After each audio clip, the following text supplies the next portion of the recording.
Hey guys, it's Bob Ferngren and I'm back with another 8-minute call. Well, here's a simple formula for success that I think can make a huge difference in just about whatever you're doing. And it works, okay? It's getting 2 skills down pat. Not 1,000, but get 2 skills down pat. Number 1, learn how to ask questions. Be the person who asks the most questions. He or she who asks the most questions is going to win. And we'll talk more about that in a minute. And the other skill is listening. You know, a lot of people ask questions, but they're thinking about the next question and the next question and the next question. Somebody told them to ask questions, so it's like a checklist to them versus a real, an engaging and real conversation. And you know, when you become great at asking questions and listening and developing those listening skills, let's think about it for a minute. Let's just say you're trying to get a job. Let's say that you did a little bit of research on this particular job. It's a pretty good job. It's going to increase your pay. You know, you've heard good stuff about it. So you've heard all this stuff. You've done your research about the company. And now there's someone there that's going to interview you. Just natural. Now, everybody has egos, right?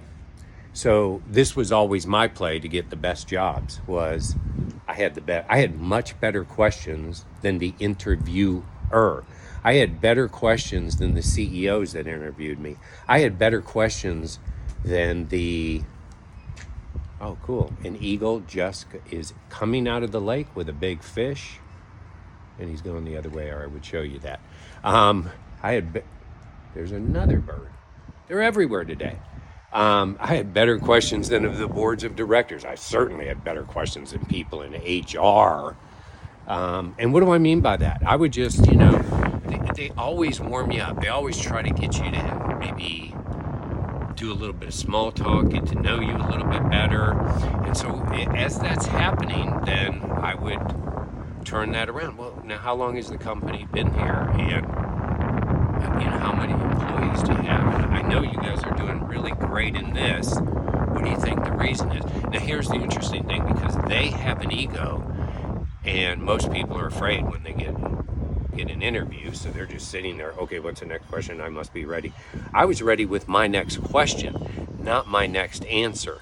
And so I'm just asking questions. And so because I'm the one asking the questions, the interviewer is feeling better because they get to talk. And I'm going to talk about listening skills in a minute, and I'm a very good listener. So invariably, when the other person, whoever the other person is talking, they feel better about themselves, and that translates to you. And when people feel better about you, how you made them feel, because you ask questions, then guess what? They think good thoughts about you, and you're more likely going to be the one who gets the job. That's been my experience. And a lot of times those job interviews would end with, wow, I feel like I was the one doing all the talking, but boy, I just feel great about you, Bob. Well, that's good. And that wasn't to be evil or conniving or to get away with anything. Many of those jobs, I had to meet with many board members, and so they had every chance to scrutinize me. I just had better questions, but I was a better listener. You know, in marriage too, think about this. You want to be right. But especially guys, if you can really hone your listening skills, really listen to your wife. Now, our desire is to fix whatever it is. What are they upset about? We want to get into it. We want to fix it. We want to go punish the kids because they drove her crazy all day, or whatever that may be, right? But if we first listen, the situation gets diffused. Whatever it is, if it's something good or it's something crazy, or if it's something bad or it's something horrible, the situation starts getting under control if we just listen, right? So you have a better relationship. Your kids, you know, the kids are going to screw up a lot. I mean, I got 5 of them from 1-year-old to 46 or 47 or 48. He turned one of those today. I'm sorry, I don't remember their age. I know that I love them and I love everything about them, so don't criticize me. But I wasn't always a good listener, so guess what happened? I fought with them more. I try to impose my will on them more. And so this time around, two new kids, two little freshies, a 4-year-old almost and a 1-year-old that just happened last week. I'm going to listen more. That doesn't mean I'm not the standard setter. I'm the guy who creates the standards and the rules, and I live up to those. So I'm going to ask more questions before they get their punishment. But okay, why did you do this? What were you thinking? How can we avoid this in the future? Be a better question asker. In every situation, let's say you're negotiating the buying a house.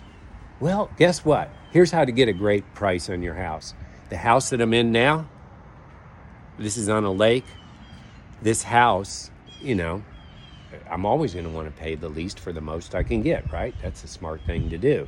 And have a lot of upside, knowing that there's only so much lakefront, the potential upside here, and it's been crazy, right? That's not bragging, it's just what it is.